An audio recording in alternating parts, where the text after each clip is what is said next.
selamat datang di bisnis tower kami.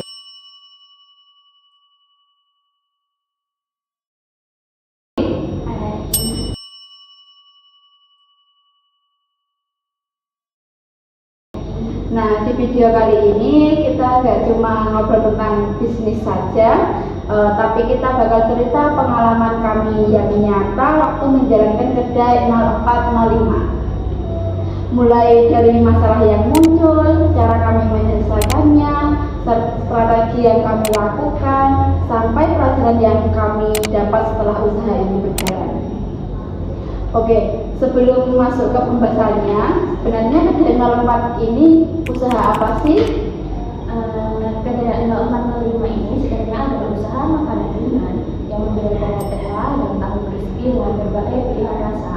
Nah, awalnya usaha ini kami jalankan sebagian dari praktik kewirausahaan sekaligus untuk belajar tentang mengelola bisnis secara langsung. Nah, kenapa pilih tela-tela dan tahu crispy, Mbak? Karena menurut kami itu produknya cukup dekat dengan kebutuhan mahasiswa dan dengan terjangkau, proses pembuatannya itu sederhana, tetapi juga punya peluang untuk dikembangkan. Oke. Nah, waktu mulai jualan itu apa semuanya langsung lancar atau ada kendala apa? Sebenarnya ya enggak juga. Salah satu tantangan terbesar dari kami itu adalah harga ketela yang tiba-tiba naik. Itu pengaruhnya sebesar apa sih, Mbak, sampai jadi permasalahan? Sebenarnya ya cukup besar juga karena biaya produksi itu naik, otomatis keuntungan yang kami dapat itu juga pastinya akan berkurang. Nah, terus waktu itu sempat kepikiran untuk menaikkan harga jual atau gimana sih, Mbak? Sebenarnya kami juga pastinya mempertimbangkan ya, tapi akhirnya memilih lebih dulu untuk mengevaluasi penggunaan bahan baku dan menghitung ulang biaya produksi. Jadi tujuannya supaya kualitas itu tetap terjaga tanpa langsung membebani pelanggan dengan kenaikan harga. Nah, untuk selain harga bahan baku, apa ada tantangan lain? Pastinya ada, ya. Penjualan itu ternyata tidak selalu ramai gitu. Padahal produknya sudah enak dan sudah harga terjangkau ya? Iya, tapi ternyata rasa enak itu tidak cukup. Kami belajar kalau produksi itu sangat pentingnya dengan kualitas produksi. Jadi ada hari di mana pesanan itu banyak, ada pesanan juga itu pembelinya sedikit. Nah, dari permasalahan di atas itu cara mengatasinya gimana? Kami itu mulai aktif promosi melalui WhatsApp, terus menawarkan ke teman-teman kampus atau bisa melalui store Instagram itu untuk membuka sistem reorder supaya produksi lebih sesuai dengan jumlah pesanan. Nah, kalau semisal usaha ini akan berjalan lagi, aku penasaran nih, kalau misalnya besok dikasih modal lagi untuk buka kedai 0405 ini, apa yang bakal kamu ubah pertama kali? Pastinya yang pengen banget aku ubah itu brandingnya, karena kami sadar produk itu tidak hanya mengandalkan rasa yang enak, tapi juga identitas yang harus kuat, mulai dari logo, kemasan, hingga cara memperkenalkan produk kepada konsumen. Apa hanya cuma itu, Kak? Enggak juga ya, kami juga ingin lebih aktif menggunakan media sosial seperti Instagram, TikTok, atau yang lainnya agar jangkauan pasar itu lebih luas. Nah, kalau dari sisi operasionalnya, kami ingin mencatat keuangan itu lebih rapi, pengelolaan stok lebih terencana, dan menyiapkan dana cadangan supaya usaha lebih siap menghadapi perubahan harga bahan baku. Nah, di bagian ini kita mau sedikit cerita nih tentang hasil penjualan dari usaha kita, yaitu kedai 0405 yang menjual tela-tela balado dan tahu crispy balado. Selama kita menjalankannya, kita nggak cuma fokus jualan aja, tapi kita juga belajar gimana caranya mengelola keuangan usaha supaya kita tahu apakah usaha yang kita jalankan ini benar-benar menguntungkan atau belum.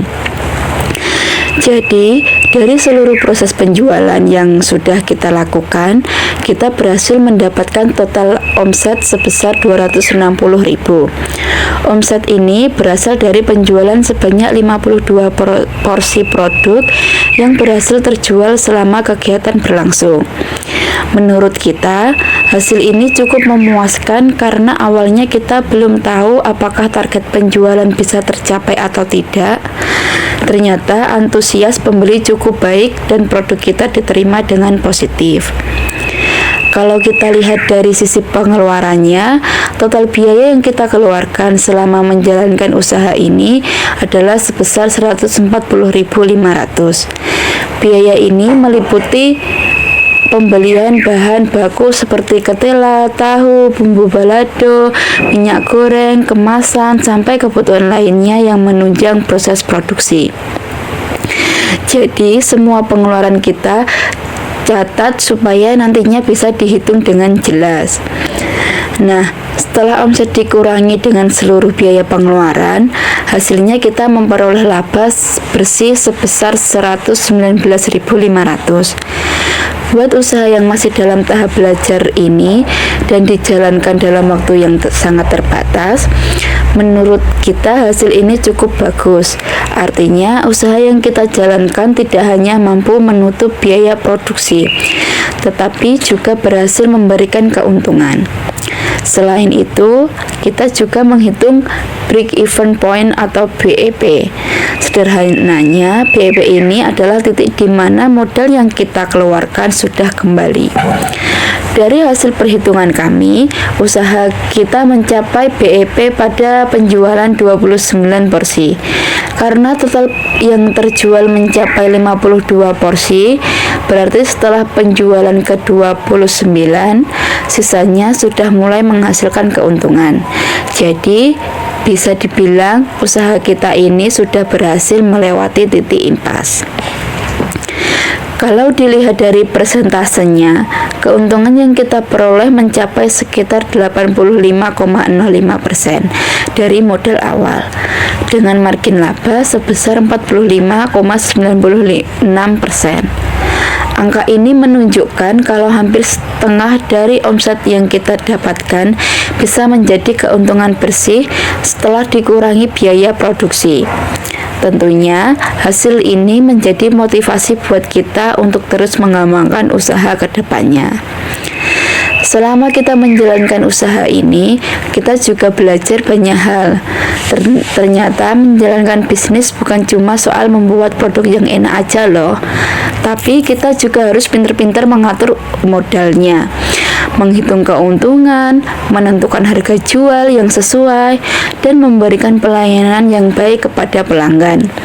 Pengalaman kita ini benar-benar memberikan gambaran nyata tentang bagaimana mengelola sebuah usaha kecil ini. Harapan kita ke depannya, Kedai 0405 bisa terus berkembang dengan menambah varian menu, memperluas promosi melalui media sosial, dan mempertahankan kualitas produk supaya pelanggan tetap tertarik untuk membeli.